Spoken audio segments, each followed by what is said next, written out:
استاد جی حضرت مولانا فضل الرحمان دامت برکاتہم کے بارے میں فرمائیے.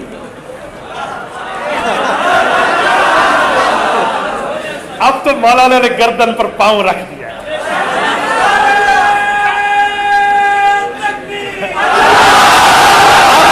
ہاتھ کھڑا کر کے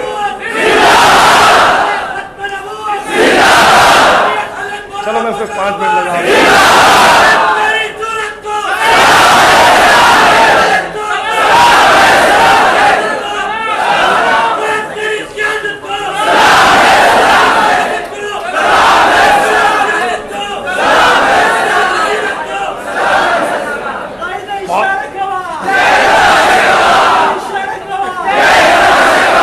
اس دن تماشا دیکھ نہیں لیا, 1 گھنٹے میں ملک بند کیا ہے.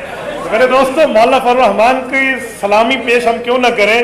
جس کے پاس 15 سیٹیں ہیں اس نے اس کی چیخیں نکلوا دی ہیں جس کے پاس 155 سیٹیں. اور آپ کو پتہ ہے یہ کیوں چیخیں نکلی ہیں کہ وہ 155 اپنی نہیں ہے, وہ ڈاٹا لی ہوئی سیٹیں ہے, وہ سلیکٹڈ سیٹ ہے, وہ چوری والا مال ہے, وہ ITS بند ہوا ہے جس کی وجہ سے معاملہ ملا ہے, اور یہ بیچارے سچی مچی پہ سمجھ گئے کہ ہمیں کچھ ملا ہے.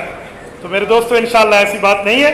اللہ کریم کرم کرے, قائد ملت اسلامیہ ہے, اور مولانا فضل الرحمان دامت برکاتہم کے لیے اور کیا بات, جامعہ اشرفیہ میں جمعہ کی امامت کر کے گئے, تو پورا مرکز اہل حق ان کی تائید میں ہے. تو انشاءاللہ تعالی لاکھوں علماء کے قائد ہیں, اور حضرت مولانا کے اوپر سب کا اعتماد ہے. انشاءاللہ تعالی ہم حضرت کے ساتھ ہیں, اور حضرت کے ایک حکم پہ انشاءاللہ تعالی اپنی جان تک نچھاور کریں گے. ٹھیک ہے, اور آپ دعائیں کریں حضرت مولانا کی صحت کے لیے بھی, اور حضرت مولانا کی امداد کے لیے بھی, اللہ ان کی مدد اور نصرت کرے. آخری بات کر کے میں بات ختم کر رہا ہوں. کہتے ہیں ہمارے سلیکٹڈ کو عین کا لفظ بہت اچھا لگتا ہے, اس لیے اپنے نام میں بھی عین ہے, صدر کے نام میں بھی عین ہے, وزیر اعلیٰ کے نام میں بھی عین ہے. تو میں نے کہا انشاءاللہ تعالی بے فکر رہو, عدم اعتماد میں بھی عین ہے, اور اس کے بعد عام انتخابات میں بھی عین ہے. ٹھیک ہے, جزاکم اللہ تعالی.